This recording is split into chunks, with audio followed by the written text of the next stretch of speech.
Hey, before this video starts, these videos are based on my honest opinion, so they might be a bit controversial.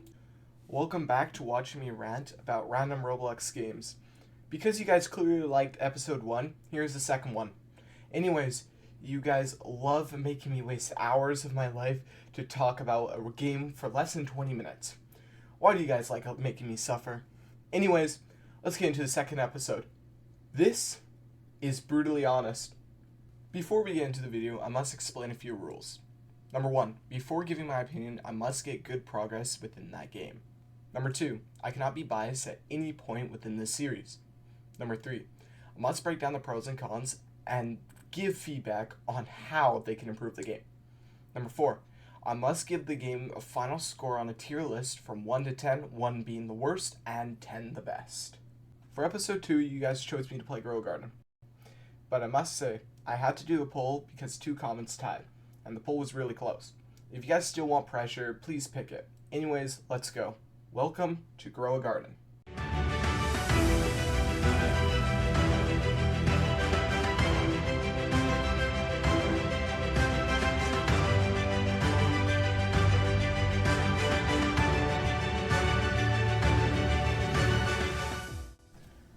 Grow a Garden is a game about growing a garden, obviously. Using various seeds bought in the seed shop using Robux or shekels, the game's currency. The seeds will grow into various plants that you can then sell, flex, and favorite. The plant sell price will vary depending on different things like the modifier, the size, and the plant itself. On the other hand, sprinklers can impact the growth size and can give 2 modifiers known as shiny and rainbow. Events. Does every game have one nowadays? Anyways, the events include rain, thunder, frost, heat wave, windy, tropical rain, drought, aurora, sandstorm, blood moon, and more. Now that I've covered most of the game, let's jump into the pros and cons.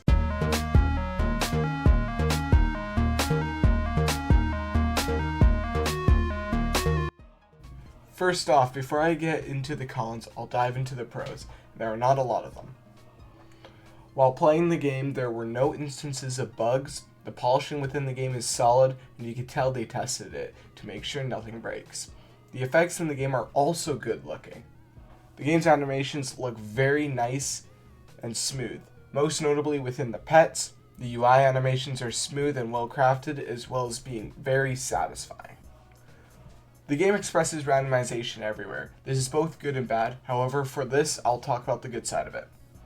This makes the game more diverse and interesting, so you can always look forward to it. Things that are randomized are the shop, map events, fruit events, like size and color, etc. Then much more. You can gather gears and items to assist your garden to help you grow it either faster or for just small jobs such as favoriting fruits. Lots of games nowadays have a trading system, which is a great way to get the player base more active within the game. This also creates an economy and also is a great way to make the player base more collaborated. The game has all sorts of quests to make you have goals to unlock something within the game. You can see this through events usually. Well, that's all for pros. As you can tell, there is not a lot. Cons, yeah. If you couldn't guess, I have a lot of them, so have fun listening to me rant. Why am I doing this again? First things first, the game is flat out a waiting simulator 99% of the time. Like seriously, what do you do other than just waiting for your plant to grow so you can hopefully get something slightly more rare than you previously had? Or you wait for your pet to hatch, or you wait for the shop to reset, wait, plant, wait, hatch, repeat. That's a whole gameplay loop. The reason they added grows offline is because they know if nothing happens, people leave and won't be interested. Most kids nowadays have a very low attention span, and the developers know this. Now secondly, remember when I said the gameplay loop, wait, plant, wait, hatch, wait, repeat? The replayability is so bad because of this. Maybe you join for 10 minutes, check your progress, and then add a few new things to your garden, and leave again. But there is nothing new to do after you leave. This leads me to my next issue. There's nothing to do around the map other than buy stuff. This is still the same thing I've been talking about because I think it is the biggest issue of the whole game. The replayability, there's the waiting simulator, and there's nothing to do in the map. They all tie together. And I must bring this up. The whole game is advertised for being offline too. Like seriously, they know their game is boring, so that's why they advertise this mechanic to ensure players come back to check their progress. It is a smart business move from the developers, but still is a big negative, in my opinion. Okay, I'm done talking about the repetitiveness within the game. And what I now need to talk about is how RNG based the game is. The whole game is completely RNG. The shop, RNG. Your plants, RNG. Your map events, everything is RNG. This game is just Soy's RNG, but if you grow a garden in disguise, think about it. You knew it was coming. I need to talk about how pay to win the game is, and the gambling side of it. You really can't make much progress unless you spend Robux. They make it so tempting, which can be fine. I get it. Devs need to make money. But they make it nearly impossible to progress until then. Now, the game has gambling. You spend Robux to hopefully get something rare. I'm sure you know Pet Simulator does this exact same thing, but no one talks about Grow a Garden. Going to the shop and looking and comparing the Pet Simulator.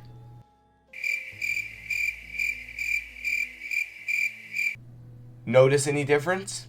That's because there isn't. I need to stop talking about this. The game doesn't have any point to play with friends. You can't do anything with them other than to get a little bit of boost, but seriously, you can't do anything with your friends other than trading, sadly. There are no long-term goals other than hopefully getting lucky with the pets, plants, and everything. So there really isn't an end goal other than get lucky and repeat. There is no form of competition other than showing off plants. If you add a simple thing like leaderboard or contest, it'll make the player base more engaged. The last thing is how simple the map is. Nothing to look at or really do, just something small I thought I'd bring up.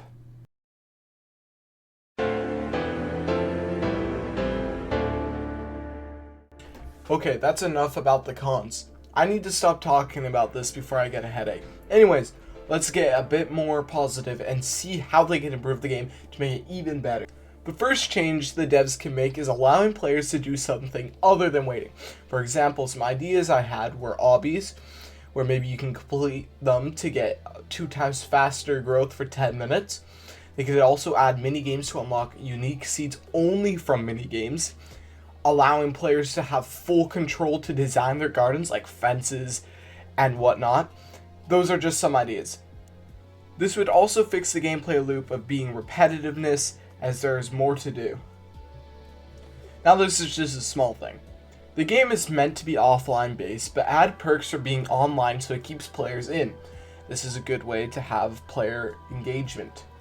Now, also adding less RNG based things like seed combinations, ways to do more than gambling to earn stuff that isn't random would be a nice touch. Now I get it. The devs need to make money, but less gambling mechanics and more just solid things buying isn't a bad twist. However, maybe adding free-to-play players a chance to earn stuff that our pay-to-win players can earn. That doesn't make sense. Let me rephrase. Free-to-play players can earn stuff that pay-to-win players earn, like game passes through maybe playtime for earning, I don't know, some sort of currency to buy game passes. Now, just an idea. Allowing other players to work on your garden so you can have friends helping you as well, I think would be very cool. Imagine having multiple friends on the same garden, how crazy you can make it. I think that would be a really cool twist of events, and selecting different slots so you can have different kind of gardens. So you can almost start over the game again. Another thing they could do is adding long-term goals like specialized milestones within the game, or specialized quests that only late game players have, or just more late game content. For the competition problem, adding a leaderboard or a challenge minigame would be fun. It just brings player engagement, and people love being competitive. Okay. please revamp the map so it looks more visually appealing. Like maybe add more mountains, or just add things to explore in your free time. Maybe there's some cool things you can find to help with your gardens. That way you can explore the map while your garden grows. Those are suggestions that I think would improve the game heavily. Anyways, we have a special guest who wants to express his opinion on the game.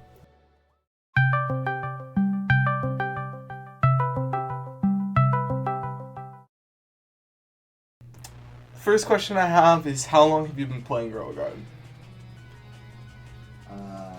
I've been playing, I don't remember exactly since it was released, when it was released, but it was not long after its release that I started playing. What is your full honest opinion with the game?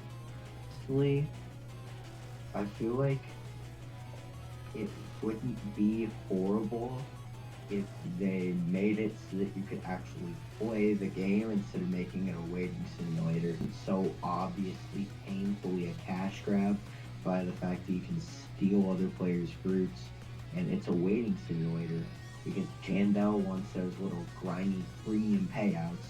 Do you think Grow Garden deserves all this hype it's getting, 21 million, and just being all flat out a crazy game? No. It does literally nothing new other than make you wait for 35 years to hopefully get a prismatic, only to get another 31 carats of the restock. What is your thoughts on updates? Are they positive or negative? So sometimes it really depends, because like I was okay with the summer event where they did bring back a lot of old stuff, but I feel like in the first place some of that stuff shouldn't have been removed. Like, an update is where you add new features. So how does he manage to remove more content with some of the updates than he adds? Anyways, is there anything else you would like to mention about the game? So I feel like I should go over like ways that I think they could improve, in which one big way that they could improve is make the game. It's not a game. It's just not a game.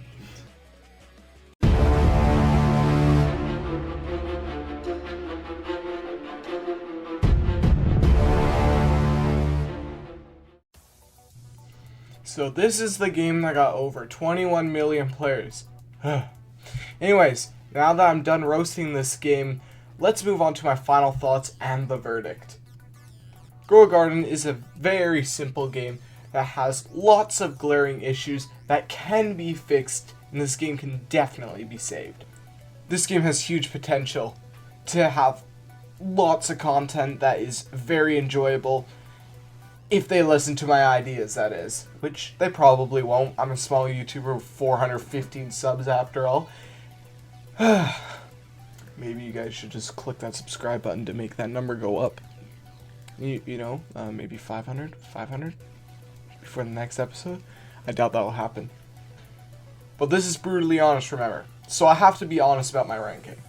There are 5 categories that I'll be judging every game this series on. Creativity, enjoyability, replayability, polishing, late game, and all of them are out of 10. Anyways, enough dabbling around, let's get into my actual final verdict. For creativity, I give it a 4 out of 10. Enjoyability, 2 out of 10. Replayability, 1 out of 10. Polishing, 7 out of 10. Late game, 3 out of 10. Put this all together, that means the final ranking is a 3.4 out of 10, but on the tier list, that is a high 3 out of 10. A reminder, at the end of this series, I will provide the tier list so you guys can rank the games yourself. Anyways, I have nothing else to say, on to the outro. Grow Garden isn't fully a terrible game. It just needs lots of work to become a good game. If you enjoyed the second episode, make sure to like and subscribe. Reminder, this series is titled Brutally Honest, and I know this video is going to be controversial, so feel free to express your own opinions in the comments below. Oh yeah, The comment with the most likes in this video will be the next game in this series, so have fun picking. I hope you guys enjoyed this video, as it did take a while to make, and I hope to see you guys soon for a third episode. Bye! And I am never playing this game again.